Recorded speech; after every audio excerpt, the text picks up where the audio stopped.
Bien, jóvenes, continuamos nuevamente la siguiente clase. Estamos en la clase vector, ¿no? Estamos viendo una estrategia y esa estrategia se denomina la referencia total o global.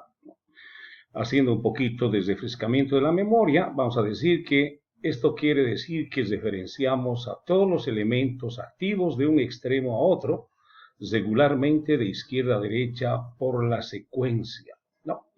El patrón que hemos encontrado, por favor, es un ciclo for, ahí está, donde el índice, mejor dicho, la variable que controla el ciclo y a su vez lo utilizamos para índice es i, que varía desde 1 hasta n, y dentro del ciclo hacemos referencia a b sub i, ¿no es cierto? Que quiere decir el elemento de acuerdo al índice 1, después 2, en el siguiente ciclo 3, 4 y así sucesivamente. Hemos tenido varias operaciones que hemos realizado bajo esta estrategia. Hemos hecho, por ejemplo, acumulaciones, ¿no es cierto? Hemos hecho la suma, el promedio, la desviación media, ¿no? Y se pueden hacer muchos más como esas operaciones estadísticas, ¿okay? Y los conteos, lo voy a dejar esto, por favor, es algo más sencillo. Se puede decir cuántos elementos en conteo, cuántos elementos son primos, cuántos elementos son de Fibonacci, cuántos elementos, si estamos hablando de notas, están aprobados, están reprobados. Es un conteo, ¿no? ¿Okay? O en algún momento dado, pues la frecuencia, ¿no? Podríamos decir, por ejemplo, cuántos elementos están en un rango, no sé, entre 30 y 50, 50, 70, no sé, se puede hacer muchas cosas. Voy a hacer énfasis en esta clase a las técnicas de selección. Bueno, podríamos llamar técnica de selección porque se utiliza mucho esto en base de datos. Ven, algunos que han manejado base de datos, ¿no es cierto? Y más adelante los que van a manejar. Hay una operación clave que se llama select, en inglés select, ¿no es cierto? Quiere decir seleccionar. Seleccionar quiere decir llevar un conjunto de elementos, ¿no es cierto?, de acuerdo a una propiedad, alguna característica o si usted quiere, alguna condición. Después entraremos a los máximos y mínimos y, bueno, todavía nos queda mucho por hacer con las técnicas de ordenamiento, con esta estructura de clase vector. Y como dijimos, aquí está remarcado con azul, vamos a ver la selección de notas, por decir, aprobadas. Considerando ahora, ¿no es cierto?, que vamos a tener un vector y supongamos que estas son notas, ¿no? Por favor, me voy a limitar a un número de 5 elementos, ¿okay? Y vamos a decir, quiero seleccionar las notas aprobadas, pero se pueden seleccionar las notas reprobadas, las notas en un rango, ¿no? O matemáticamente hablando, se puede decir las notas que son primos, las notas que son de Fibonacci, que son múltiplos de algún otro valor, etc. Se puede hacer una infinidad de operaciones, el cual se presenta en un marco general hacer una selección, ¿no? Entonces, suponiendo que fueran estas las notas y la operación que voy a hacer es esta con el visto bueno, marcado acá, seleccionar notas aprobadas, por decir. Entonces, ¿dónde están las notas aprobadas? Pues uno no sabe, ¿no? Entre comillas, ¿no? Por lo tanto, yo tengo que hacer una referencia global y decir, esta nota está aprobada, ¿no? Entonces, referencia global quiere decir de este extremo a este otro, o viceversa, pero por lo general vamos de izquierda a derecha. Esta nota de la posición 1 es mayor que 50, sí, la vamos a llevar a un segundo objeto, vector. Y seguimos. Esta nota de acá es aprobada, es mayor que 50, no. La siguiente es mayor que 50, no. La siguiente es mayor que 50, sí. Entonces, cuando se cumple esa condición de que la nota es mayor, lo llevaremos acá, ¿no? Por supuesto que aquí tendremos un índice también para este vector, lo llamaremos IR como índice de este vector R o el otro objeto denominado R, ¿no? Entonces, y terminaremos con la referencia global indicando el último elemento, el cual preguntamos también la condición, si es este elemento mayor que 50 y si no lo es, ¿no es cierto?, entonces terminamos. En síntesis, el resultado es un segundo objeto, el cual tengo R, ¿no es cierto? R como objeto que tiene el vector y su dimensión, y de acuerdo a la condición en esta referencia general, hemos ido pasando al segundo vector. Bien, entonces ya teniendo la figura esquemáticamente, suponiendo que tengo este vector, decía que el objeto que va a hacer referencia a esta operación va a tener cargada estos datos, ¿no? Suponemos, ¿ok?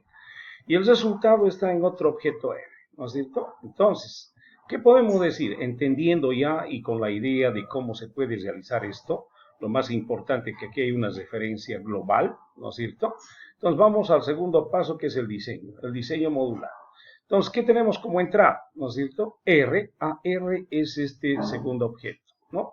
Y tenemos como salida el mismo objeto R, lo cual significa que, entre comillas, R entra vacío y sale cargado con las notas aprobadas. O sea, R es un objeto que tiene el vector, ¿no? Y tiene una dimensión, o va a tener, que inicialmente estaba vacío y ahora sale cargado de este proceso, sale cargado, ¿no es cierto?, con las notas aprobadas. Esto quiere decir, ¿no es cierto?, que hay un cambio de estado en este objeto, ¿no?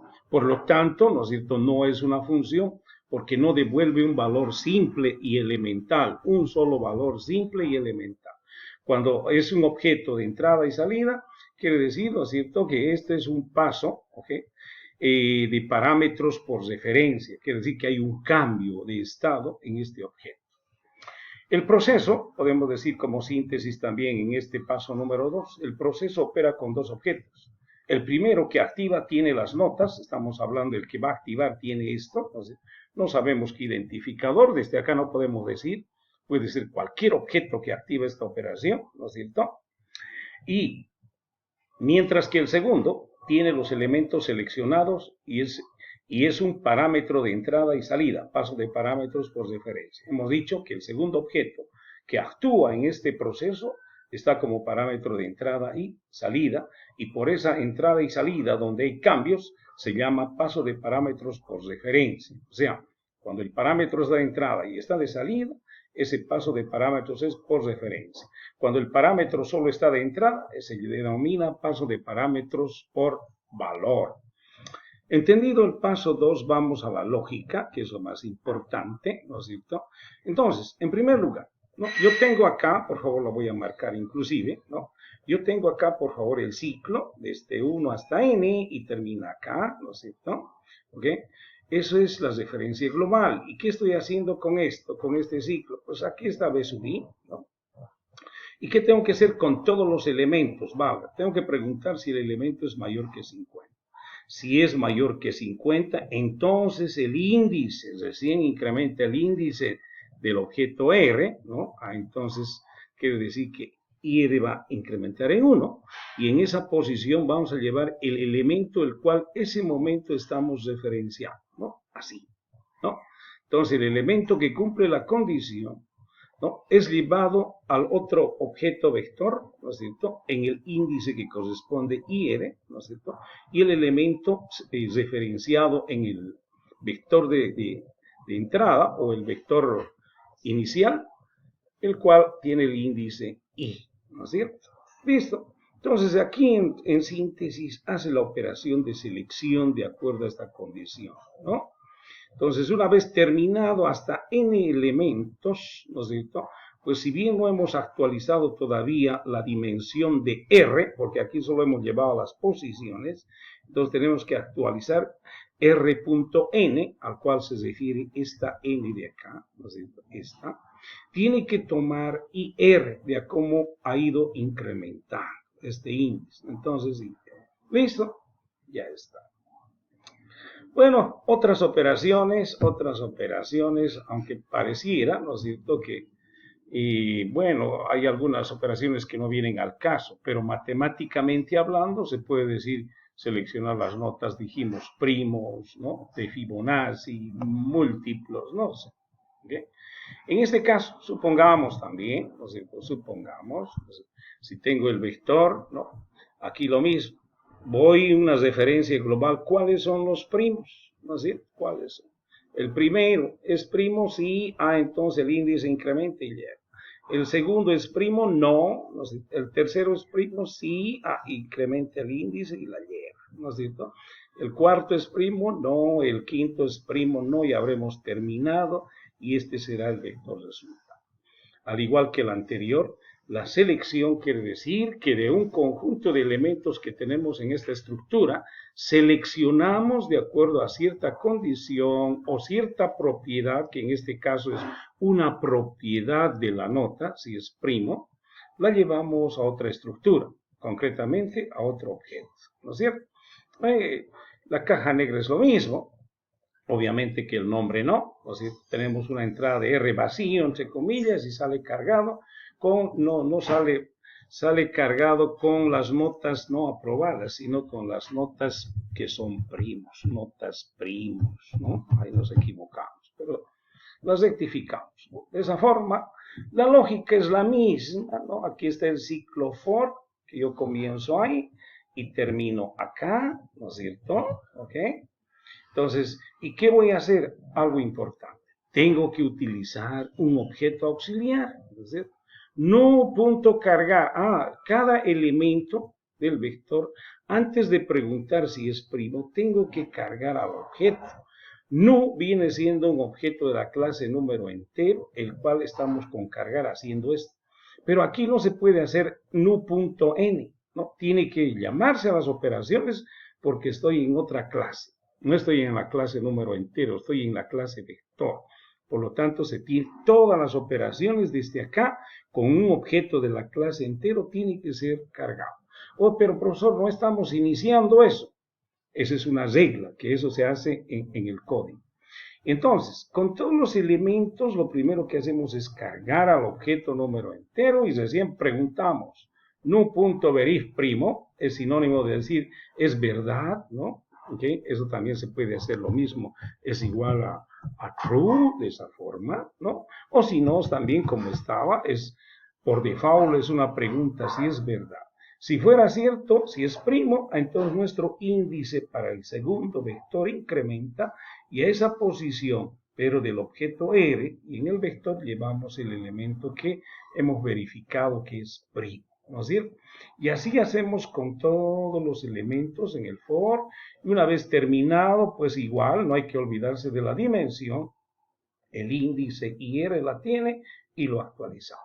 ¿Qué les parece, no? Por favor, en esta parte de acá, ¿no es cierto? Es importante hacer notar que no solamente es esto, es un ejemplo y al igual como esto se puede aquí no sé, lo que usted quiera verificar, ¿no? Me olvidaba de la anterior operación, ¿no es cierto? También podemos hacer, por ejemplo, ¿qué dice esta condición? Todos los aprobados, ¿no? Estamos seleccionando todos los aprobados. Podemos seleccionar los reprobados, sí, solo cambia la condición, ¿no? Si B sub I es menor que 51, si es menor que 51, entonces vamos a seleccionar. Si está en un rango, ¿no es cierto? Si B sub I es mayor que A y B sub I es menor o igual que B, ¿no? Mayor o igual que A y menor o igual que B, quiere decir que si está entre A y B, ¿no? Claro que A y B tendrían que ser parámetros, ¿no? Bueno, así de esta forma se puede realizar muchas operaciones de selección jóvenes. Vamos a probar, ¿no? Y además vamos a probar también con un número entero, como ya hacemos énfasis a una clase que ya hemos terminado de trabajar, que es la clase número entero. Esto lo vamos a hacer en el siguiente video, por cuestión de tiempo me quedo acá, jóvenes.